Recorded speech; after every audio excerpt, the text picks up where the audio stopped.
Quando pensamos em grandes nomes de artistas, sempre vem aquele questionamento: de onde esse artista surgiu? Afinal de contas, ninguém surge do nada. E particularmente, eu acho muito intrigante pesquisar e consumir as primeiras obras de alguém que eu admiro. É muito interessante ver o quanto esse artista evoluiu e foi se encontrando, tendo sua própria identidade. E bom, para a sorte de quem gosta de desbravar esse tipo de aventura, temos em formato de coletânea as primeiras obras do nosso queridinho aqui do canal, o Tatsuki Fujimoto. Se você já se pegou pensando em como foi o trajeto desse autor que é muito maluco para chegar nas suas obras mais recentes, que sim, já podem ser classificadas como clássicos modernos, eu te convido a desbravar essa jornada comigo nesse vídeo.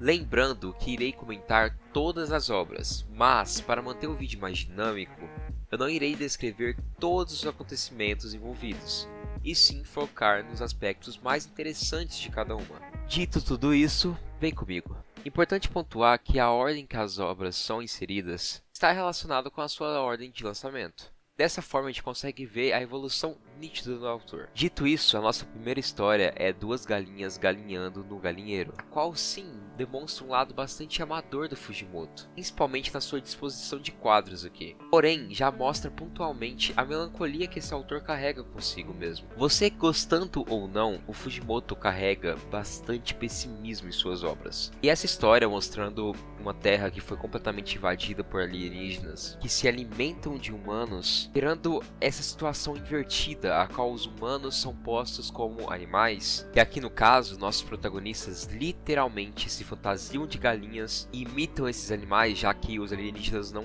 gostam de galinhas, demonstra pontualmente esse pessimismo que o Fujimoto estava sentindo naquele momento. Tudo isso se torna evidente nessa declaração do autor, qual ele comenta toda a situação que estava acontecendo no Japão por conta dos terremotos, que de certo modo ele tentou se voluntariar para auxiliar em serviços públicos, mas mesmo juntando um grande número de pessoas, todo aquele serviço árduo, no final das contas, foi algo mínimo. E esse sentimento de ser alguém impotente é algo que vem acompanhando esse autor até os dias atuais. Fujimoto sempre trouxe essa autorreflexão, questionando a si mesmo se continuar criando essas histórias, algum dia iria mudar essa impotência que ele sentia. Mesmo esse sentimento causando muita aflição para o autor, de certo modo foi o gás suficiente para ele conseguir ser o que ele é hoje. Metaforicamente e literalmente, Fujimoto sempre desenhou com muita fome. E essa ideia da insignificância humana, de que devemos nos moldar de forma repentina para tentar sobreviver, no fim, mesmo tendo coisas boas igual o amor, o final vai ser trágico. E principalmente inevitável. Deixando um pouco de lado essa melancolia toda, o Fujimoto vem com Sasaki-kan para uma bala. E olha, é muito gritante a evolução do traço do autor.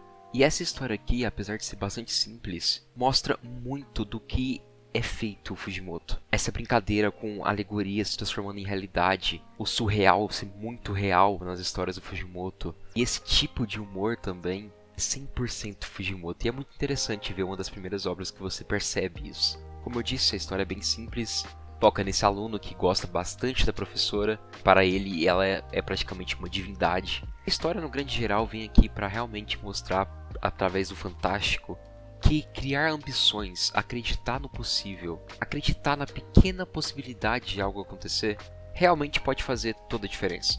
E isso é demonstrado pra gente quando o personagem entende que ele vai tentar parar uma bala com a mão e ele vai conseguir, pois tem uma probabilidade bem baixa. E dá certo.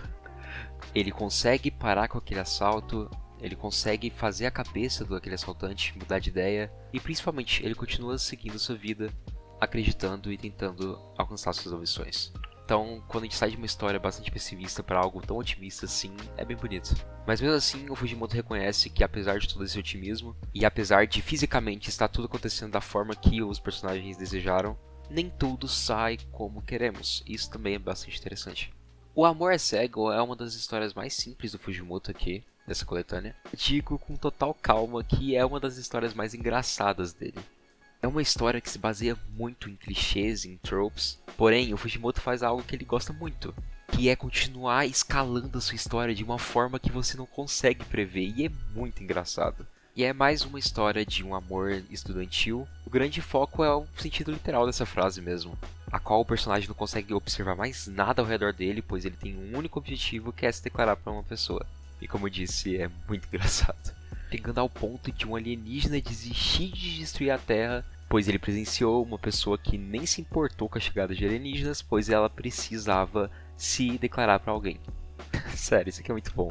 Também acho bastante curioso a nota que o Fujimoto deu para essa história, a qual ele aponta que a editora disse a ele que ele demorou 31 páginas para contar uma história de apenas 16 páginas. E, em suas palavras, quando ele olha por essa perspectiva, ele de fato concorda que inúmeras histórias que ele fez de 31 páginas poderia ter sido resumida em 16.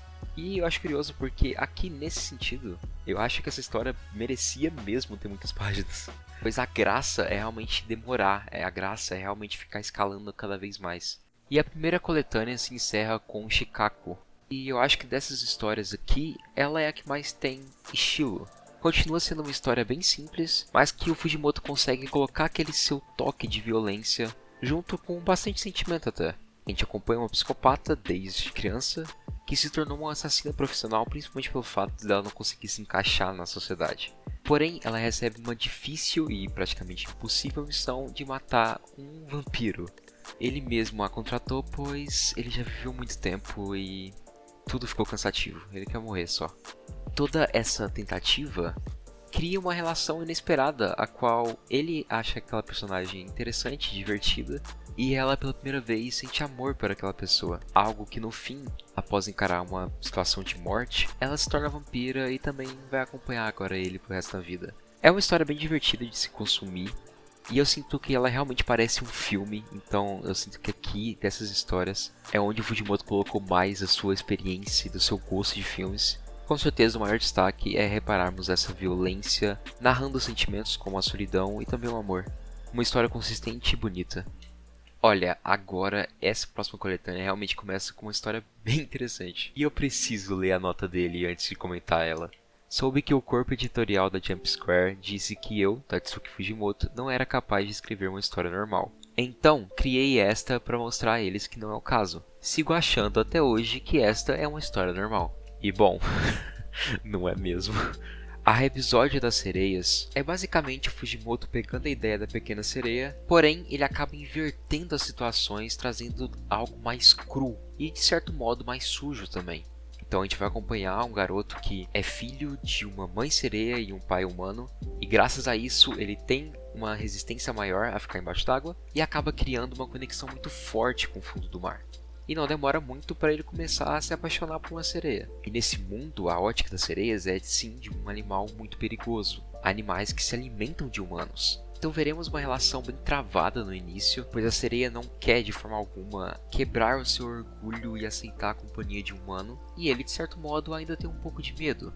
Mas no final das contas, mesmo acontecendo alguns acidentes, a história se conclui com sim a possibilidade dos dois terem um relacionamento. E ele se tornando também uma pessoa bem-vinda para aquele mundo, já que ele sabe tocar piano e as sereias não sabem. E bom, bora lá. Aqui tem uns painéis lindos. E também aqui temos esquisitices bem Fujimoto. Mas com certeza o que mais me chamou a atenção nisso tudo foi o ponto que o Fujimoto levanta aqui. O amor, por muitas vezes, pode ser algo bastante artificial, sendo levado em consideração por muitas vezes apenas a estética, independente se aquela pessoa pode fazer algo mal ou não.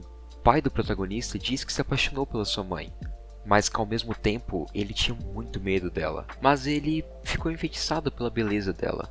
E por isso eles continuaram se relacionando. Ele encoraja seu filho a ir atrás do seu amor, não com essas ideias românticas e bonitas acerca do amor. Quando você para refletir sobre tudo isso aqui, é um garoto que quase morreu por um ataque da sereia, e sim, rola um acidente e ela não ataca porque quis, mas ela atacou ele.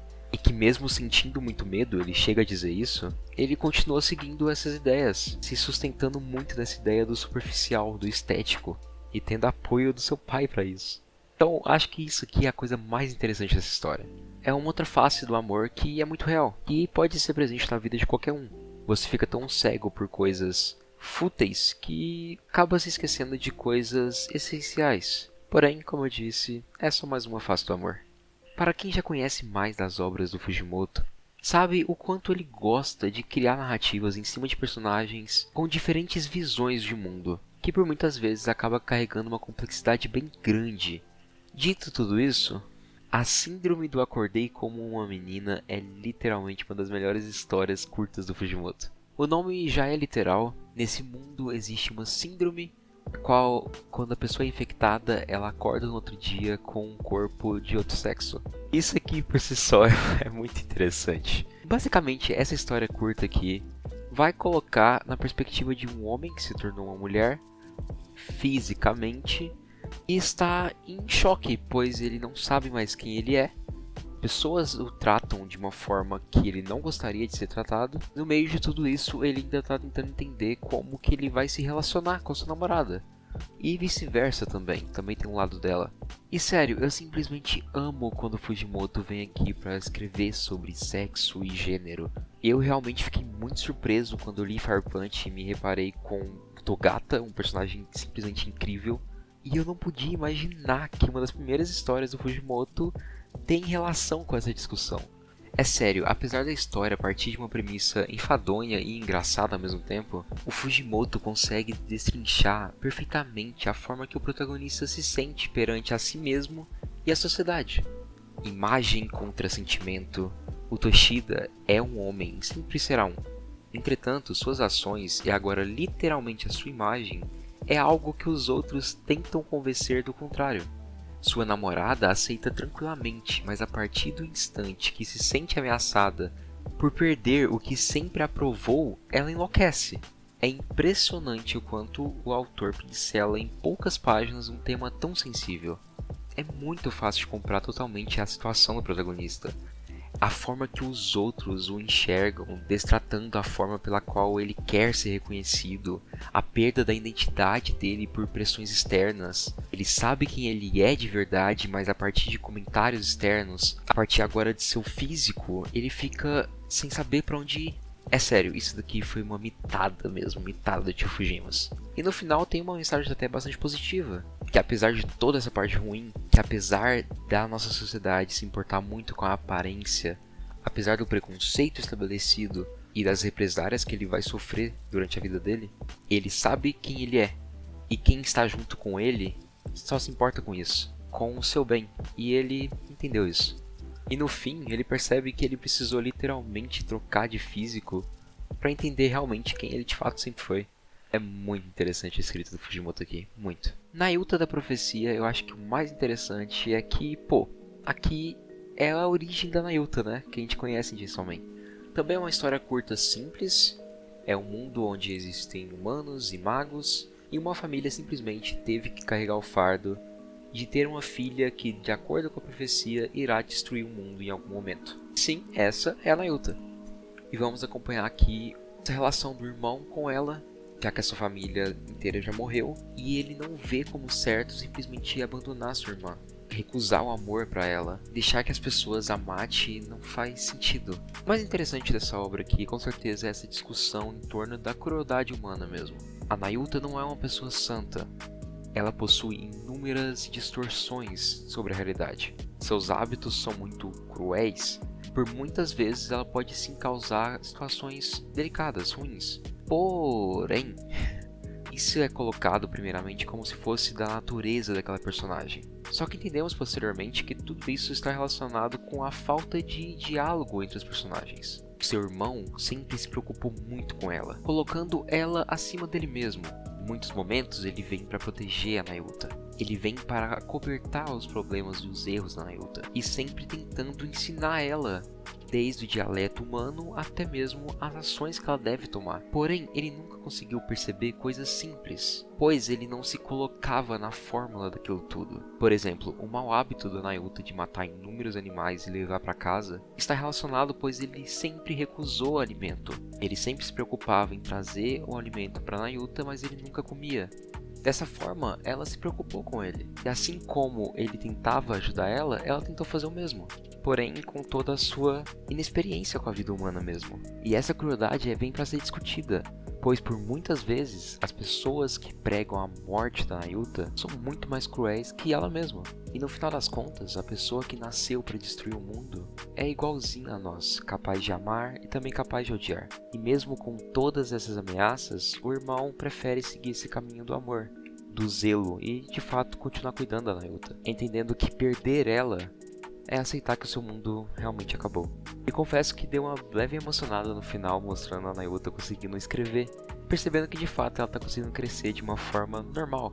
É realmente muito bonita essa história, muito bem desenhada também. E de fato o Fujimoto conseguiu mostrar que ele consegue sim escrever personagens com características únicas.